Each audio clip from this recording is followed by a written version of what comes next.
Soleil, copropriété privée des années 60, est un exemple typique des logements collectifs anciens qui nécessitaient une amélioration thermique et énergétique rapide. En effet, avant les travaux d'amélioration menés en 2010, chacun des 199 logements qui composent cette copropriété de 3 bâtiments consommait plus de 4 fois ce qu'il sera réglementaire dans le neuf dès 2013.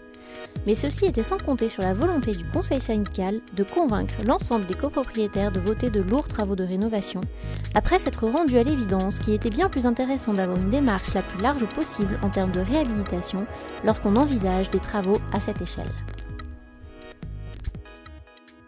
On avait envisagé de changer que les menuiseries et après une étude de Girus qui nous a dit qu'il n'y aurait pas un gain d'énergie énorme en changeant simplement les menuiseries, nous avons donc envisagé de faire l'isolation des bâtiments, l'isolation extérieure. Donc il a tout fallu revoir le projet. Et après, nous avons été donc accompagnés par Urbanis, qui nous a fait différentes propositions.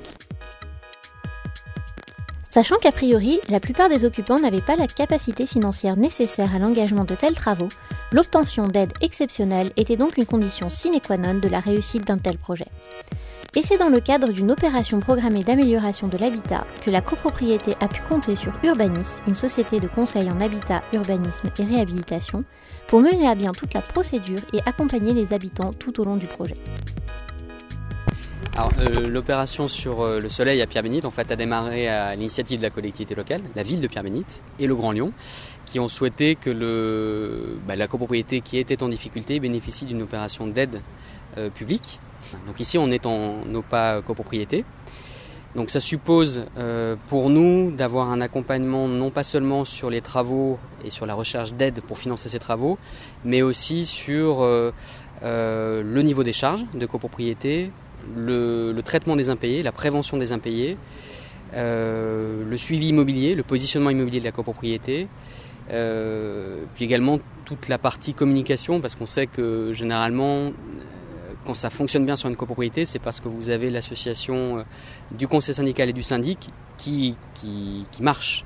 Alors, beaucoup de travail de terrain, mais il faut aussi le dire tout de suite, sans l'implication des premiers intéressés, c'est-à-dire le conseil syndical, qui sont des habitants parmi d'autres, ça ne marcherait pas. Donc, effectivement, on a besoin de faire un peu du sur-mesure social. Afin de conduire un tel chantier, dans un contexte d'occupation des locaux par les habitants qui peut être source d'inquiétude, l'implication de l'architecte retenu pour conduire le chantier, véritable aventure humaine, était primordiale afin de convaincre, rassurer et expliquer le type de travaux qui allaient être mis en œuvre. Nous avons travaillé donc sur 2 sujets différents. Le premier, c'était le remplacement des menuiseries extérieures et le second concernait essentiellement la réalisation d'une isolation thermique par l'extérieur. Et en fait, le diagnostic de performance énergétique a montré qu'il était absolument inintéressant de remplacer uniquement les menuiseries et qu'il fallait envisager une opération d'ensemble.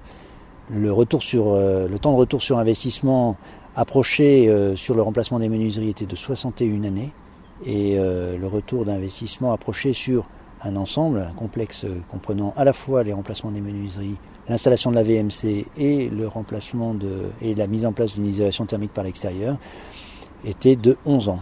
Une approche et un calcul réel, enfin un calcul au départ théorique, puis ensuite recalculé à partir de la réalité du projet, nous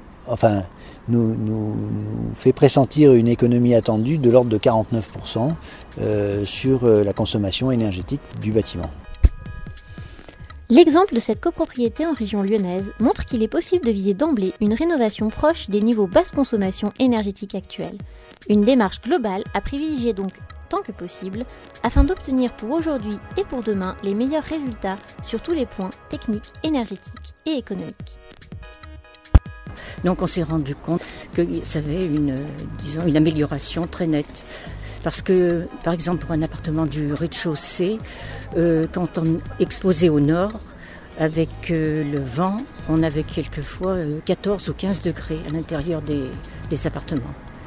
Alors qu'actuellement, par mauvais temps, on a quand même 20 degrés.